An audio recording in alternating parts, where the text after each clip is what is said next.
عقیدہ اچھا ہو سکتا، لیکن میرا ماننا رگ وید میں بھی کئی جگہ پر یہ بات کہی گئی، اگر کوئی ہندو بھائی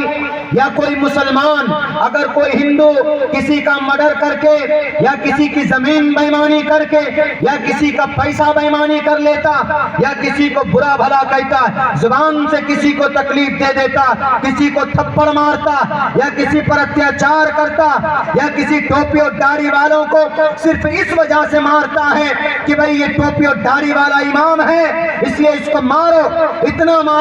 مارو کہ یہ بے ہوش ہو جائے۔ ابھی بھارت کی بہار کی دھرتی مدھوبنی کے اندر ایک امام کو صرف اس لیے مارا گیا کہ اس کے سر پر ٹوپی، چہرے پر داڑھی تھی، ڈی ایس پی رینک کے آدمی نے مارا۔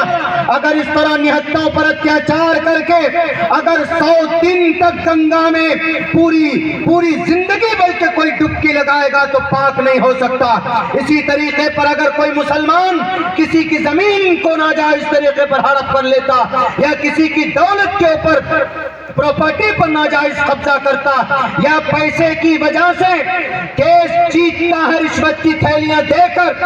دکان پر قبضہ کر لیتا ہے، پیسوں پر، زمین پر قبضہ کر لیتا ہے، اور اگر وہ 70 مرتبہ بھی حج کر کے آئے گا تو وہ کبھی بھی حقوق العباد میں کمی کرنے کی وجہ سے وہ کبھی بھی اس کی وہ غلطی اللہ معاف نہیں کر سکتا۔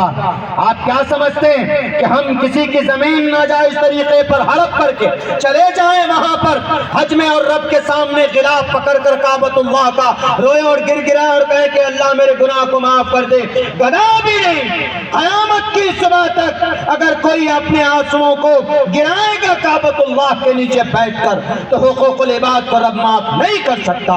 ہندو بھائیوں، اگر آپ سنتے ہو تو سن لیجئے، یہ پیغام رب اور پرماتما کا، پرماتما کہتا ہے تمہارا عمل اچھا ہوگا